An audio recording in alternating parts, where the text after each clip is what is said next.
Okay, again, magandang umaga po. Kasi nyo na po ba kayo magsimula? Okay, syempre, kanina pa tayo nagkaantay-antay. Pero, bago tayo magsimula, syempre, papakilala po muna namin uli ang aming grupo. Kung siguro yung iba, natatandaan pa kami, ulitin ko po uli ang aming grupo. Muli po, kami po ay from Simeona S. Chanyongko, lahing Kayumanggi, mananayaw ng Marikina. So kami pong lahat ay taga Marikina. Okay po, yun. So, nandito po muli kami, syempre, to offer para sa inyo kung ano ang kaya namin i-offer. No? At syempre, dahil kami po ay mga mananayaw at itong talento namin ay syempre galing lamang sa may kapal. Kaya yung talento namin, yun ang uli ang gusto namin i-share sa inyo, no? Okay? Ewan ko po kung yung iba po dito ay yung simula pa lang ng kami ay nagsisimula, ay nandito pa, nakaupo pa, kung kami natatandaan pa, kami po ay noong 2014 pa po dumadalaw po dito, no? Okay? Nakita namin ang development ng Haven for Elderly, kung gano'n na siya maganda. Habang maganda siya ng maganda taon-taon, kasi po, taon-taon po kami nandito. Walang lintis.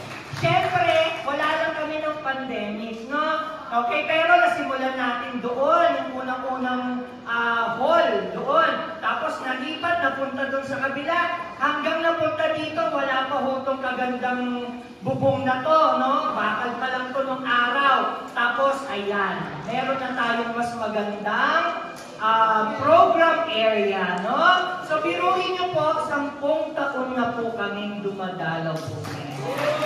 At yung 10 taon po yun, hindi naman po kami nagsawa. Kasi yun po talaga ang aming advocacy. Yun po talaga ang aming mission. Yun yung isa sa mission, no? Kaya, sinatsaga ng aming mga kabataan na dumadalaw taon-taon. Alam niyo po ba, sa loob ng 1 taon, ang aming mga mananayaw ay kailangan magpakahasa ng kanilang skill. Para sa ganon, pag-akyat po namin dito, maganda ang inyong mapapanood. Kasi po, ang programa po namin sa inyo ay tinatawag namin pagbabahagi. At ito po ang pinakahuling project po namin sa loob ng 1 taon. Kaya ito po ang pinaka-special din sa amin. Kasi talaga po ang aming grupo ay kailangan magsanay sa buong taon. Para po sa ganon, pag kami naman ay tumapak dito, dahil hindi naman ho kayo makakanood ng ganito, kasi hindi naman ho kayo nakakalabas, di po ba? Kahit naman nakakanood ho kayo sa TV, hindi ho kayo makakanood ng ganito. Kaya yun po ang kaya po namin i-offer sa inyo lahat, no? Okay? At gusto ko rin po sa inyo, palakpakan nyo rin po sana, sa unang pagkakataon, sa loob ng 10 taon, kami po ay nakapunta dito ng libre na walang ginagastos. At dahil po dyan sa pamilya na kasama namin ngayon, at yung pamilya na kasama namin ngayon ay dati ko rin pong dancer. Sila po ay mga batch 1, kumbaga, mga sinauna kong mga grupo. No? Kanya po ang pamilya ni Cindy, palakpakan nyo naman po ang pamilya ni Cindy. Sila po ang nagdala sa amin dito ng libre. Meron po kami 2 sasakyan. Hindi po kami kadang kadami, pero kami po ay umuuga sa sasakyan kasi sa luwag. Dahil sila po ang nag-provide na kami po ay makadalaw sa inyo. Sila po ang nagbayad ng aming pagpunta po dito. Kaya palakpakan niyo po muli ang kanilang pamilya. No? At ang rason din, siyempre, kaya nila yung ginagawa, ay gusto nilang magbalik loob sa Panginoon ng blessing na meron din sila.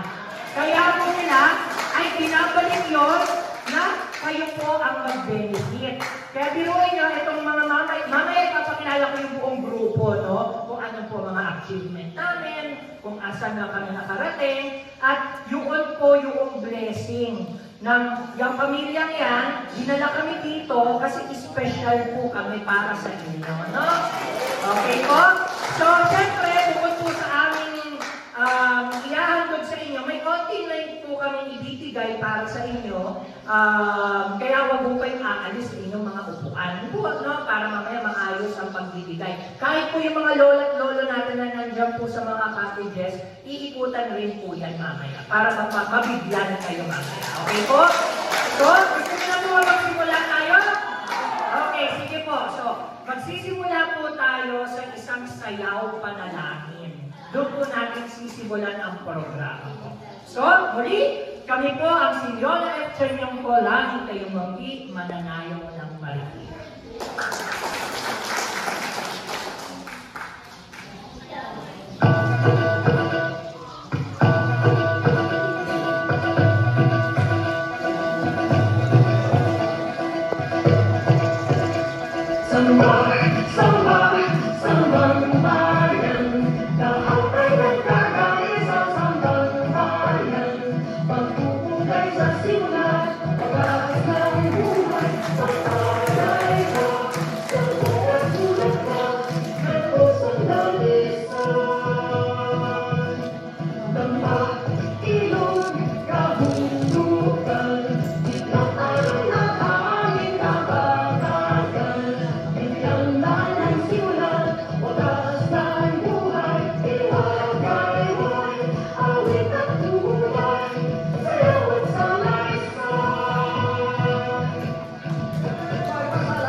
Okay. Ang tawag po sa ganong sayaw po ay sayaw panalangin. Okay, ang tinatawag namin na doxology.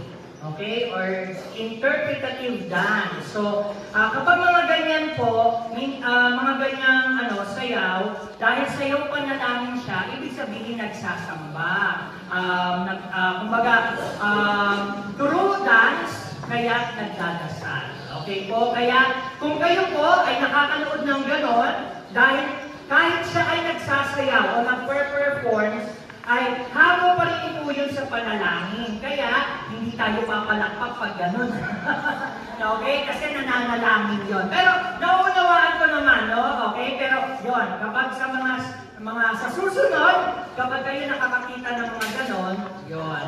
Pag sinabing doxology, yun tayo po ay nananalangin. Pero padasal. Kasi di ba minsan merong padasal na kinakanta. Tama po?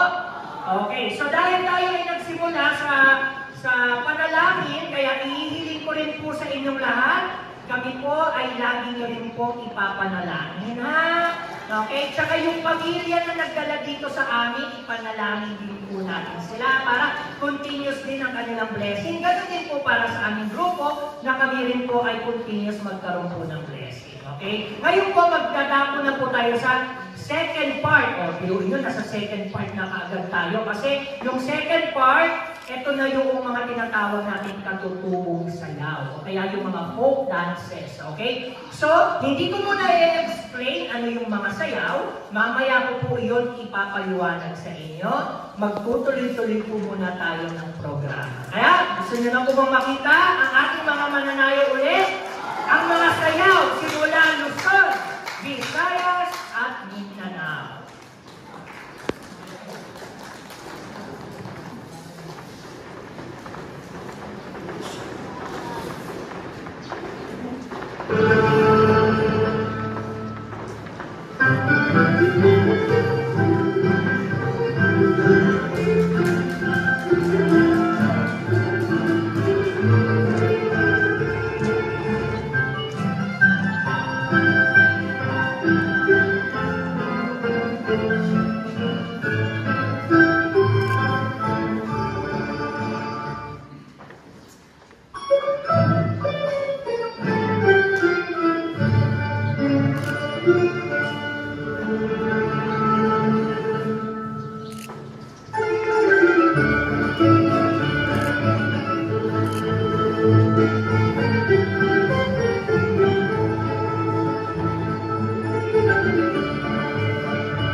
part. Second part pa lang po yan, ha? So, yan po yung mga tinatawag nating folk dances. So, kaya yung iba ang tawag ay katutubong sayaw or ang iba ay tinatawag na cultural dances. Kaya, ipapaliwanag ko po muna kung ano yung mga sinayaw para sa ganon, kahit pa paano may kaalaman tayo ng konti, ano ba yung kanilang mga sinayaw, no? Ang folk dance po ay nahahati siya sa dalawang salita. Folk, ibig sabihin ay tao, at dance ay sayaw.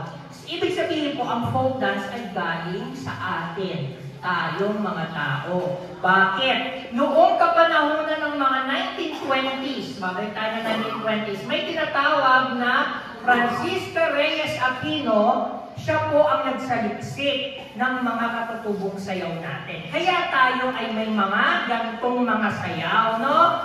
Ewan ko kung yung mga kabataan nyo ay naabutan nyo rin, o baka mamaya nakapag may nagturo sa inyong mga teacher nyo, o kaya nakasayaw kayo bukod pa sa mga napapanood nyo nung araw ng kapanahonan nyo po, no? So, si Francisca Reyes Aquino po, ang kauna-unahang national artist in dance. Siya po ang national artist in dance natin. Kung saan po, siya po ay naglipot sa iba't ibang bayan natin dito sa Pilipinas para magsaliksik ng mga katutubong sayaw. Ang ginawa po niya, nang siya po ngayon ay PE teacher na, at siya may mga estudyante, pina-project niya sa kanyang mga estudyante na kada estudyante niya, kung ano ang probinsya ninyo, pupunta kayo sa probinsya nyo at kayo rin ay magsasaliksik ng mga sayaw. Kaya yung kanyang mga estudyante, nang natapos na yung kanilang project, mayroon silang mga bit-bit na kanilang mga research ng kanilang mga sayaw kung saan silang probinsya nang galing. At yun ay nilagay nila sa isang libro at tinatawag natin ngayong Philippine Folk Dances. So, ang mga sayaw po natin ngayon ay nakalibro po ngayon, no? Dahil ngayon ay high-tech na, yung mga sayaw ngayon ay nakikita na sa mga internet. O kaya tinatawag na YouTube. Siyempre, hindi ko naman po alam kung kayo rin ay nakaka-experience ng ganon, no? Pero kung hindi man, kaya po kami ay dumadalaw sa inyo. Para sa ganon, yung mga hindi nyo napapanood sa internet, sa TV, o nababasa sa ganong mga libro, ay madadala namin ng buhay sa mga lolo't lola po natin na makanood po kayo ng mga ganong klaseng mga sayaw. Ngayon po, yung mga sinayaw po namin, simula Luzon, Visayas, Mindanao, ikakategorize ko lang po ng mabilisan, no? Yung mga nakasayaw sila ng magagara, naririnig ko kayo, sabi niya, ang ganda ng damit, ang ganda ng suot, ang ganda, yung mga barot saya, no? Ang tawag po sa mga ganong sayaw ay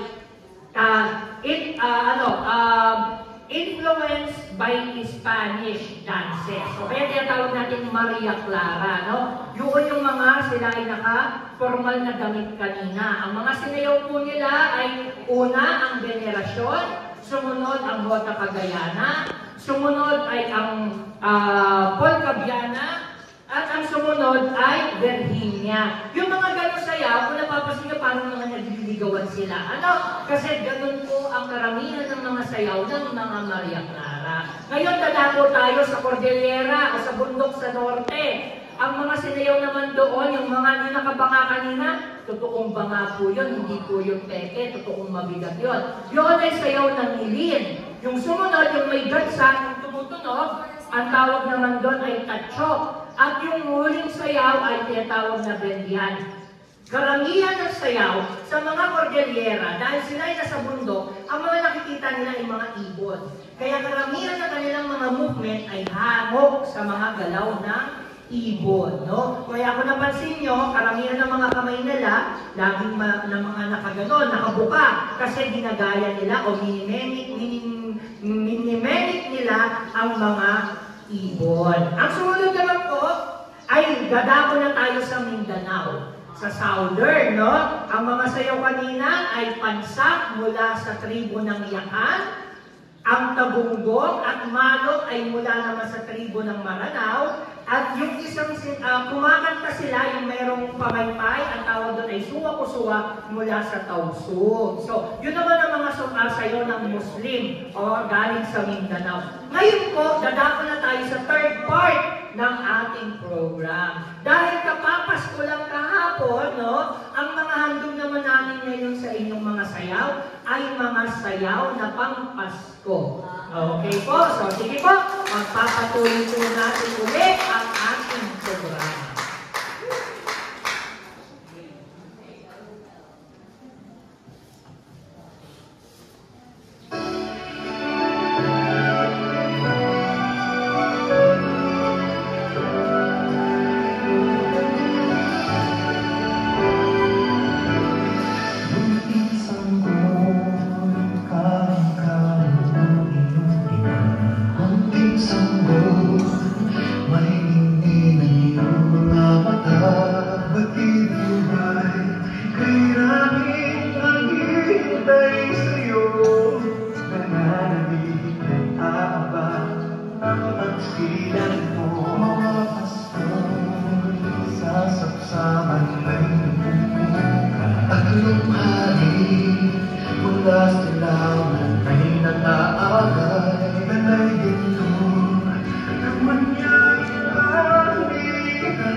lang po natin, no? Ang kapanganakan ni Jesus. Kasi nagkakapasko lang po kahapon, no? Kaya napakagandang timing lang din po na kakatapos lang ng Pasko, ay nandito naman po muli po kami sa inyo. Ano po, no?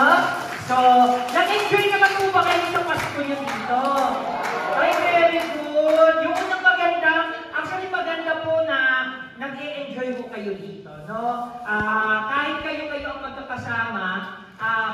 sigurado hindi naman po kayo napapabayaan po dito ng ating mga caregivers at yung mga iba rin pong dumadalaw po sa inyo. Tama po ba?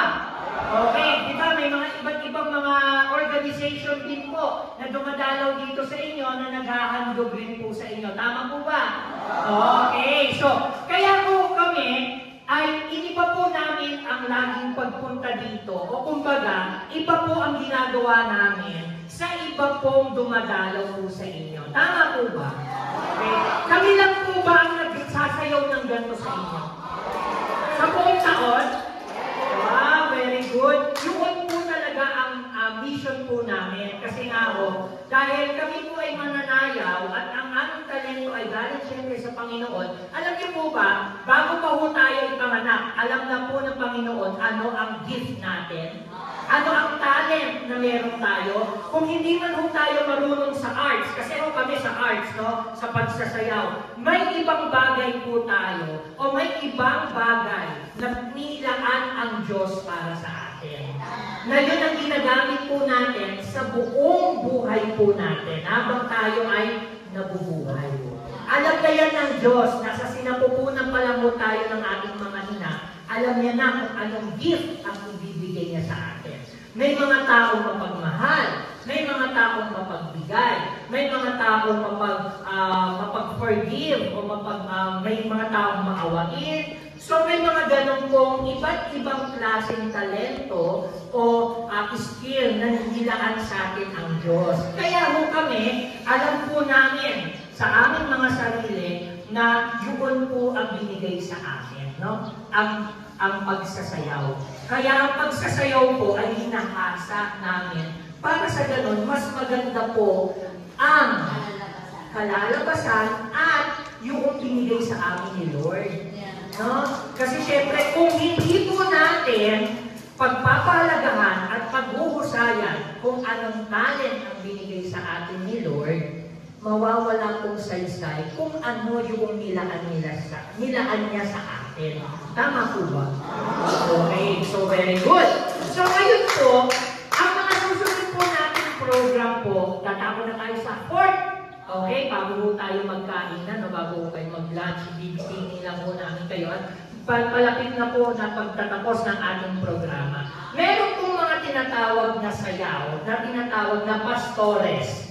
Ito pong mga pastores na to ay ang Filipino version ng mga shepherd ng pinanganak si Jesus. Ito yung mga pastol na di ba kanina di ba sa sayaw? May star. Di ba ano ang story ni Jesus? Merong star o anghel. Na yung anghel na yun ang nagsabi sa mga pastol na merong isisilang na tagapagligtas. So ang mga sayaw ng pastores ay ganun din. Para siyang hango sa mga pastol. Pero ito ay Filipino version po natin, no? At ito ay mga saliksik ni Ramon Obusan. Si Ramon Obusan din po ay national artist in dance din po siya. So, may mga sinaliksik po siyang mga iba't ibang pastores sa buong Pilipinas sa iba't ibang lugar na iba-iba po ang versyon. So ngayon po, yung ipapakita po namin mga pastores, ito po yung mga sayaw na inilaban po namin. Kasi kami po ay sumasali rin ng mga dance competition in national. So lumalaban po kami, marami rin po kami mga nakakalaban mula sa iba't ibang lugar sa Pilipinas. Kaya ito po ay ihahatid namin sa inyo dahil ito po ay sinasalihan lang namin taon-taon. At kami po ay 4 na taon na po na sumasali sa ganun pong klase ng kompetisyon. Kaya ang ipapakita po namin sa inyo ay 4 na bersyon ng pastores na mula sa iba't ibang lugar dito sa atin sa Pilipinas. Pag sinabi po pastores, ito ay kanta na merong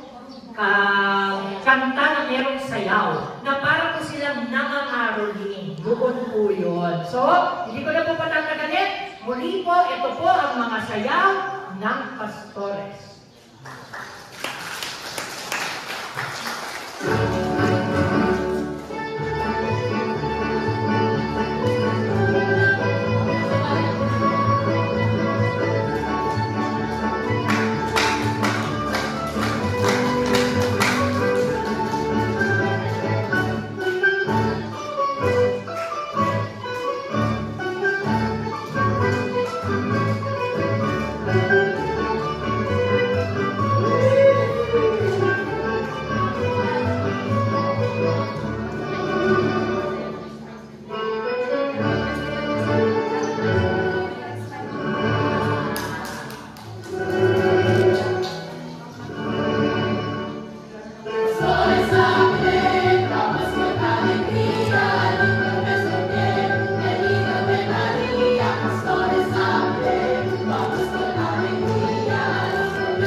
Cagayan. Kaya yung iba Ilocano ang salita, yung iba Bicolano naman, no? So yun po ang tinatawag ng mga pastores na sayaw.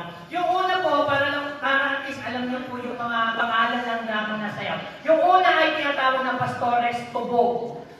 Yun ay galing sa Albay. Yung pangalawa ay infantes mula sa Cagayan. Yung isa naman ay pastores, ano yung isa? Bohol. Pastores Bohol na mula sa Bohol. So, Visayas naman, Bisaya. At yung huli ay mula sa Pastores Staff naman po yung tawag. Mula rin po sa, sa Bicol region. Ngayon po ay dadako na tayo sa huli namin dalawang sayaw. So, ito yung mga the usual na naririnig natin na mga kanta tuwing Pasko. Kaya, mula sa aming grupo, maligayang Pasko sa inyong lahat.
magtatapos, gusto niyo po ba makilala man lang ang aming mga dancers, okay? So, syempre, ipapakilala ko lang din po sila na mabilisan lang din para sa ganun hindi na tayo masyadong magtatagal po. Sige po, sisimulan ko muna sa aming mga officers. Po, sige, punta dito ang aming officers. Ang tinatawag namin board officers. So, nandito po ang aming mga leaders. Si Kuya Angelo po ang aming presidente. Ang aming vice president po ay si Bart. Ang aming secretary ay si Camille. Ang aming treasurer ay si Chloe. Ang aming PRO ay si Daniela. Siya rin po ang aming chairman. Siya po ang chairman ng project namin itong taon. So siya po ang naghanap ng sponsor namin para magaling kami dito. Kung ano man din ang ibibigay namin sa inyo, siya rin po ang nag-asikaso noon, no? Siya rin po ang nagawa ng program kung ano po ang mga sinayaw namin ngayon. So, siya po ang aming chairman ngayong taon. Ang huli naman po ay si Ate Kay, ang aming auditor. Si Ate Kay din po ang nag-asikaso ng aming mga logistics o costumes at props. So, sa kanya po nakatoka po yung mga yun. Sige, salamat, officers. Ang susunod na po ay ang aming Dance Apprentice or BA.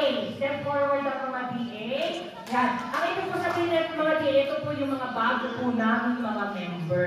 So sila po ay mga 13 years old. Yung iba po dyan ay college na rin po. So, sabihin ang pangalan. Rachel. Rian po. Ruangan mo sa Andrea po. Ken po. Kevin po. Chino po. Yan po ang aming mga dance apprentice.